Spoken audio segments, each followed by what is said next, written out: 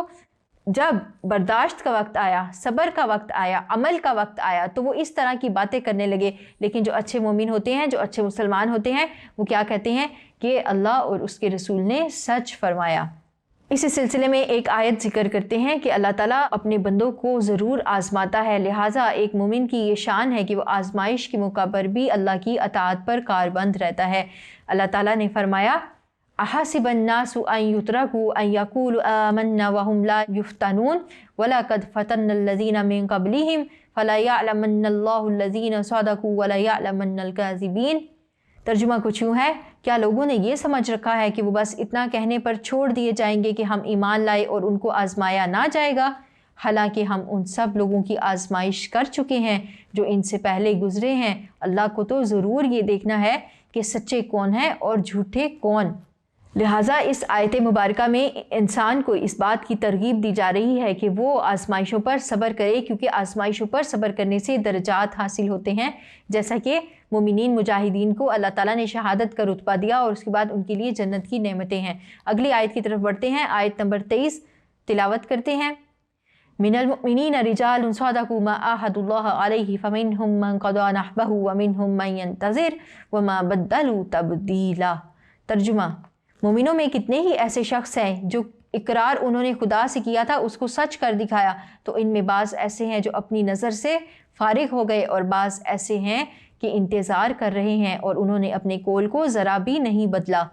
آئیے اس آیت مبارکہ کا مفہوم سمجھنے کی کوشش کرتے ہیں۔ اس آیت مبارکہ میں اللہ تعالیٰ کچھ ایسے ہی مومنین کی تعریف فرما رہے ہیں، اور اللہ تعالیٰ نے فرمایا کہ مومنین میں کچھ ایسے ہیں جو کہ اپنا وعدہ پورا کر چکے، اپنا عہد پورا کر چکے کہ وہ اللہ تعالیٰ کے راستے میں لڑائی کریں گے، اور اس کے ساتھ ساتھ کچھ ایسے بھی ہیں جنہوں نے عہد تو کر رکھا ہے لیکن ابھی تک ان کو موقع میسر نہیں آیا اور وہ موقع کے انتظار میں ہیں کہ کب اللہ تعالیٰ ان کے لیے اسباب فراہم کرے اور وہ اپنی نظر کو پورا کرتے ہوئے جام شہادت نوش کر لیں۔ اگر اس آیت کا پس منظر جاننے کی کوشش کریں تو اس آیت مبارکہ کا پس منظر کچھ یوں ہے کہ کچھ صحابہ کرام جو جنگ بدر میں شریک نہیں ہو سکے تھے تو انہوں نے یہ عہد کیا تھا کہ آئندہ جو کوئی معرکہ پیش آئے گا تو اس میں ضرور شرکت کریں گے۔ تو اس کے نتیجے میں غزوہ احد جب ہوا تو اسی میں ہم نضر بن انس رضی اللہ تعالیٰ عنہ کی مثال بیان کرتے ہیں کہ وہ جنگ احد میں لڑتے ہوئے شہید ہوئے، ان کے جسم پر تلواروں کے اس قدر نشانات تھے کہ ان کو ان کی ہمشیرہ نے ان کی انگلی کی پور سے پہچانا تھا۔ اسی طرح رسول اللہ صلی اللہ علیہ وسلم کی ایک حدیث ہے کہ آپ صلی اللہ علیہ وسلم نے حضرت طلحہ کے بارے میں فرمایا ھذا ممن قضى نحبہ، کہ یہ ان میں سے ہیں جنہوں نے اپنا عہد پورا کر دیا، اپنی ذمہ داری پوری کر دی، کیونکہ حضرت طلحہ نے غزوہ احد کے موقع پر رسول اللہ صلی اللہ علیہ وسلم کے طرف بڑھتے ہوئے تیروں کو اپنے ہاتھ پر روکا تھا اور اس کے نتیجے میں ان کا ہاتھ زخمی ہو گیا تھا۔ تو آپ صلی اللہ علیہ وسلم نے ان کی تعریف کرتے ہوئے فرمایا کہ انہوں نے اپنی ذمہ داری پوری کر دی۔ تو اس آیت مبارکہ میں ایسے ہی مومنین کی تعریف بیان کی گئی ہے جو غزوات میں اگر شریک نہیں ہو سکے تھے تو انہوں نے اس بات کا عہد کیا تھا کہ آگے آنے والے غزوات میں وہ شریک ہو جائیں گے۔ تو یہ مومنین کا عہد ہے۔ اور منافقین کا عہد کیسا تھا؟ جیسے کہ ہم نے دوسرے رکوع میں پڑھا تھا کہ وہ عہد کر کے پھر جایا کرتے تھے، انہوں نے بھی عہد کیا تھا کہ وہ آنے والے معرکوں میں کمزوری نہیں دکھائیں گے، لیکن جب وقت آیا تو وہ اس وقت بھی پھر گئے اور اللہ اور اس کے رسول صلی اللہ علیہ وسلم کی اطاعت نہ کی اور مسلمانوں کا ساتھ چھوڑ کر چلے گئے۔ بڑھتے ہیں اگلی آیت کی طرف، آیت نمبر 24 ہے، تلاوت کرتے ہیں۔ لِيَجْزِيَ اللَّهُ الصَّادِقِينَ بِصِدْقِهِمْ وَيُعَذِّبَ الْمُنَافِقِينَ إِن شَاءَ أَوْ يَتُوبَ عَلَيْهِمْ إِنَّ اللَّهَ كَانَ غَفُورًا رَحِيمًا۔ ترجمہ، تاکہ اللہ سچوں کو ان کی سچائی کا بدلہ دے اور منافقوں کو چاہے تو عذاب دے اور چاہے تو ان پر مہربانی کرے، بے شک اللہ بخشنے والا مہربان ہے۔ اس آیت کا مفہوم کچھ یوں ہے کہ اس آیت کا ربط پچھلی آیت کے ساتھ ہے، جیسے کہ اللہ تعالیٰ پچھلی آیت میں مومنین کی تعریف فرما رہے ہیں کہ ایسے مومنین ہیں جنہوں نے عہد کیا کہ وہ اللہ کے راستے میں اپنی جان کی قربانی پیش کریں گے، تو جو عہد انہوں نے کیا تھا اس کو پورا کر دیا، اور کچھ ایسے تھے کہ جنہوں نے اپنے عہد کو تمام تر حالات کے باوجود بھی نہیں بدلا اور اسی بات کا انتظار کرتے رہے کہ کب ان کو اللہ ایسا موقع فراہم کرے کہ وہ اپنی نظر کو پورا کر دیں۔ ایسا اس لیے تھا کہ اللہ سچوں کو ان کی سچائی کا بدلہ دے دے۔ اللہ تعالیٰ ہر انسان کے اعمال کا اس کو بہترین بدلہ، بہترین اجر دینے والا ہے۔ تو جس نے اپنے عہد کو پورا کیا، جس نے اللہ کے راستے میں جہاد کیا، اللہ تعالیٰ نے اس کو پورا بدلہ دیا، اور جو منافقین تھے جو اپنے عہد سے پھر گئے اور انہوں نے اللہ اور اس کے رسول کی اطاعت نہ کی، تو اللہ تعالیٰ اس بات پر قادر ہے کہ ان کو عذاب دے دے، اور جو کوئی ان میں سے توبہ تائب ہو جائیں تو اللہ تعالیٰ اس بات پر بھی قادر ہے کہ ان کو معاف کر دے اور ان کی مواخذت نہ کرے۔ اگلی آیت کی طرف بڑھتے ہیں، آیت نمبر 25 تلاوت کرتے ہیں۔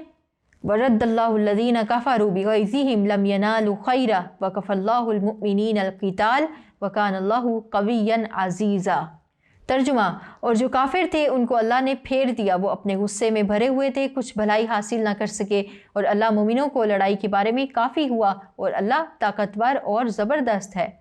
اس آیت مبارکہ کا مفہوم کچھ یوں ہے کہ اس آیت مبارکہ میں غزوہ احزاب کے انجام کی خبر دی جا رہی ہے کہ ایسا ہوا تھا جب سخت آزمائش کا وقت تھا، اللہ تعالیٰ نے مسلمانوں کی مدد کی، فرشتے بھیجے، آندھی بھیجی، اس کے نتیجے میں کفار سر پیٹتے ہوئے واپس لوٹ گئے کیونکہ ان کے ٹھہرنے کا کوئی اور ٹھکانہ نہیں بچا تھا۔ تو اللہ تعالیٰ نے اس آیت میں اس بات کی طرف اشارہ فرمایا ہے کہ وہ جس طرح غیظ و غضب کے ساتھ مسلمانوں پر حملہ آور ہونے کے لیے آئے تھے، اسی طرح اپنے غصے سمیت واپس لوٹ گئے، ان کو کوئی بھلائی حاصل نہ ہو سکی۔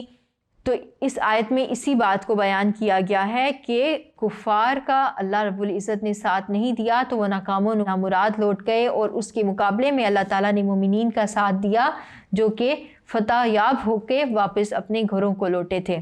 پھر اس آیت مبارکہ کے حوالے سے رسول اللہ صلی اللہ علیہ وسلم کی ایک حدیث ہے۔ اس موقع پر آپ صلی اللہ علیہ وسلم نے فرمایا تھا، لا الہ الا اللہ وحدہ صدق وعدہ نصر عبدہ وعز جندہ وحزم الاحزاب وحدہ فلا شیء بعدہ، کہ اللہ ایک ہے، اس کے سوا کوئی معبود نہیں، اس نے اپنا وعدہ سچ کر دکھایا، اپنے بندے کی مدد کی، اپنے لشکر کو سرخرو کیا، اور تمام گروہوں کو اکیلے اس نے ہی شکست دے دی، اس کے بعد کوئی شے نہیں۔ اس آیت میں اسی مفہوم کی طرف اشارہ کیا جا رہا ہے کہ اللہ تعالیٰ نے کس طرح سے کافروں کو ناکام و نامراد ان کے گھروں کو لوٹا دیا تھا، اور اللہ ان کے لیے مومنوں کے مقابلے میں کافی ہو گیا تھا۔ اگلی آیت کی طرف بڑھتے ہیں، آیت نمبر 26 تلاوت کرتے ہیں۔ وَأَنزَلَ الَّذِينَ ظَاهَرُوهُم مِّنْ أَهْلِ الْكِتَابِ مِنْ صَيَاصِيهِمْ وَقَذَفَ فِي قُلُوبِهِمُ الرُّعْبَ فَرِيقًا تَقْتُلُونَ وَتَأْسِرُونَ فَرِيقًا۔ ترجمہ، اس آیت کا کچھ یوں ہے، اور اہل کتاب میں سے جنہوں نے ان کی مدد کی تھی ان کو ان کے قلعوں سے اتار دیا اور ان کے دلوں میں دہشت ڈال دی، تو کتنوں کو تم قتل کر دیتے تھے اور کتنوں کو قید کر لیتے تھے۔ اس آیت مبارکہ کا مفہوم کچھ اس طرح سے ہے کہ اس آیت مبارکہ میں بنو قریظہ کا ذکر آیا ہے۔ غزوہ احزاب کے فوراً بعد بنو قریظہ کا خاتمہ کرنے کا حکم دیا، جس کو غزوہ بنو قریظہ کہا جاتا ہے۔ اس کی تفصیل کچھ یوں ہے کہ خندق سے پلٹ کر جب حضور صلی اللہ علیہ وسلم گھر پہنچے تو ظہر کے وقت جبرائیل امین نے آ کر فرمایا، یا رسول اللہ صلی اللہ علیہ وسلم، آپ نے ہتھیار اتار دیے، حالانکہ فرشتے ہنوز ہتھیار بند ہے، لہٰذا حکم سنایا کہ ابھی ہتھیار نہ کھولے جائیں، بنی قریظہ کا معاملہ ابھی باقی ہے، ان سے یہ بھی اسی وقت نمٹ لینا چاہیے۔ یہ حکم پاتے ہی حضور صلی اللہ علیہ وسلم نے فوراً اعلان فرمایا کہ جو کوئی سماع اور اطاعت پر قائم ہو وہ عصر کی نماز اس وقت تک نہ پڑھے جب تک دیار بنی قریظہ پر نہ پہنچ جائے۔ اس اعلان کے ساتھ ہی آپ صلی اللہ علیہ وسلم نے حضرت علی کو ایک دستے کے ساتھ مقدمۃ الجیش کے طور پر بنی قریظہ کی طرف روانہ کر دیا۔ وہ جب وہاں پہنچے تو یہودیوں نے کوٹھوں پر چڑھ کر نبی صلی اللہ علیہ وسلم اور مسلمانوں پر گالیوں کی بوچھاڑ کر دی، نیز انہوں نے عورتوں پر بزدلانہ حملہ بھی کیا جسے حضرت صفیہ نے ناکام بنا دیا تھا، لیکن یہ بدزبانی اور بزدلانہ حرکت ان کو اس جرم عظیم کے خمیازے سے کیسے بچا سکتی تھی کہ انہوں نے عین لڑائی کے موقع پر معاہدہ توڑ ڈالا تھا اور حملہ آوروں سے مل کر مدینے کی پوری آبادی کو ہلاکت کے خطرے سے دوچار کر دیا۔ حضرت علی کے دستے کو دیکھ کر وہ یہ سمجھے تھے کہ یہ محض دھمکانے کے لیے آئے ہیں، لیکن جب رسول اللہ صلی اللہ علیہ وسلم کو پورے لشکر سمیت اپنی طرف بڑھتے ہوئے دیکھا تو وہ اپنے قلعوں میں قید ہو گئے اور ان کے ہاتھوں سے طوطے اڑ گئے، اور اس طرح رسول اللہ صلی اللہ علیہ وسلم نے ان کی بستی کا محاصرہ کر لیا۔ لیکن یہ محاصرہ 2-3 ہفتوں سے زیادہ وہ برداشت نہ کر سکے، اور انہوں نے رسول اللہ صلی اللہ علیہ وسلم کو فرمایا کہ قبیلہ اوس کے سردار سعد بن معاذ ان کے حق میں جو فیصلہ کریں گے فریقین اسے مان لیں گے۔ انہوں نے حضرت سعد بن معاذ کو اس امید پر حکم بنایا تھا کہ زمانہ جاہلیت میں اوس اور بنی قریظہ کے درمیان جو حلیفانہ تعلقات مدتوں سے چلے آ رہے تھے وہ ان کا لحاظ کریں گے، اور انہیں بھی اسی طرح مدینے سے نکال دیا جائے گا جیسے بنی قینقاع اور بنی النضیر کو نکل جانے دیا تھا۔ خود قبیلہ اوس کے لوگ بھی حضرت سعد سے تقاضا کر رہے تھے کہ اپنے حلیفوں کے ساتھ نرمی برتیں، لیکن حضرت سعد ابھی بھی دیکھ چکے تھے کہ پہلے جن 2 یہودی قبیلوں کو مدینے سے نکل جانے کا کہا وہ کس طرح ساری گرد و پیش کے قبائل کو بھڑکا کر مدینے پر 10-12 ہزار کا لشکر چڑھا لائے تھے، اور یہ معاملہ بھی ان کے سامنے تھا کہ اس آخری یہودی قبیلے نے بھی عین بیرونی حملے کے موقع پر بدعہدی کر کے اہل مدینہ کو تباہ کر دینے کا کیا سامان کیا تھا۔ اس لیے انہوں نے فیصلہ دیا، جو کہ ان کی کتاب تورات میں بھی مذکور تھا، کہ بنی قریظہ کے تمام مرد قتل کر دیے جائیں، عورتوں اور بچوں کو غلام بنا لیا جائے، اور ان کی تمام املاک مسلمانوں میں تقسیم کر دی جائیں۔ اس فیصلے پر عمل کیا گیا، اور جب بنی قریظہ کے گھروں میں داخل ہوئے مسلمان تو انہوں نے یہ دیکھا کہ انہوں نے غزوہ احزاب میں شرکت کے لیے بہت سا سامان تیار کیا ہوا تھا، لہٰذا ثابت ہو گیا کہ حضرت سعد بن معاذ کا فیصلہ بالکل درست تھا۔ تو یہ تھا غزوہ بنی قریظہ جس کا اس آیت میں تذکرہ کیا گیا ہے۔ اگلی آیت کی جانب بڑھتے ہیں۔ آیت نمبر 27 ہے، اس رکوع کی آخری آیت تلاوت کرتے ہیں۔ وَأَوْرَثَكُمْ أَرْضَهُمْ وَدِيَارَهُمْ وَأَمْوَالَهُمْ وَأَرْضًا لَمْ تَطَئُوهَا وَكَانَ اللَّهُ عَلَى كُلِّ شَيْءٍ قَدِيرًا۔ ترجمہ کچھ یوں ہے، اور ان کی زمین اور ان کے گھروں اور ان کے مال کا اور اس زمین کا جس میں تم نے پاؤں بھی نہیں رکھا تھا تم کو وارث بنا دیا، اور اللہ ہر چیز پر قدرت رکھتا ہے۔ یہاں پر اس آیت مبارکہ کا مفہوم کچھ یوں ہے کہ اللہ تعالیٰ مومنین سے مخاطب ہوتے ہوئے ان کو اپنی رحمت اور اپنے انعامات یاد کروا رہے ہیں کہ اللہ تعالیٰ نے ان کو کیسی کیسی زمینوں کا مالک بنا دیا۔ اب اس آیت مبارکہ میں جو زمین کا ذکر کیا گیا ہے، اس کے مفہوم میں 4 اقوال ذکر کیے جاتے ہیں۔ پہلا قول یہ ہے کہ جب غزوہ بنی قریظہ ہوا تو بنی قریظہ کو جب نکالا گیا، یعنی ان کے مردوں کو قتل کر دیا گیا، ان کی عورتوں اور بچوں کو غلام بنایا گیا، تو ان کی جو املاک اور ان کی جگہ اور ان کی زمین مسلمانوں کے حصے میں آئی تھی، تو یہاں وہ بات مراد ہے۔ دوسرا قول یہ ہے کہ بعض نے اس سے خیبر کی زمین مراد لی ہے جس کو مسلمانوں نے 6 ہجری میں فتح کیا، اور تیسرا قول یہ ہے کہ بعض نے اس سے مراد لیا ہے کہ یا تو مکہ ہے یا پھر ارض فارس اور روم کو اس کا مصداق قرار دیا گیا ہے، اور چوتھا اور آخری قول یہ ہے کہ بعض کے نزدیک تمام وہ زمینیں جو مسلمان قیامت آنے تک فتح کریں گے وہ تمام زمینیں یہاں مراد ہیں۔ تو یہاں پر یہ 4 اقوال ذکر کیے جاتے ہیں۔ یہاں پر رکوع نمبر 3 مکمل ہوا۔ ہم نے آپ کے سامنے اس کا خلاصہ پیش کیا، امید کرتی ہوں آپ کو سمجھ آئی ہوگی۔ اگلے سبق کے خلاصے کے ساتھ پھر حاضر ہوں گی، تب تک کے لیے tutorial.pk سے اپنی اسلامیات انسٹرکٹر رضیہ نثار کو اجازت دیجیے۔ السلام علیکم ورحمۃ اللہ۔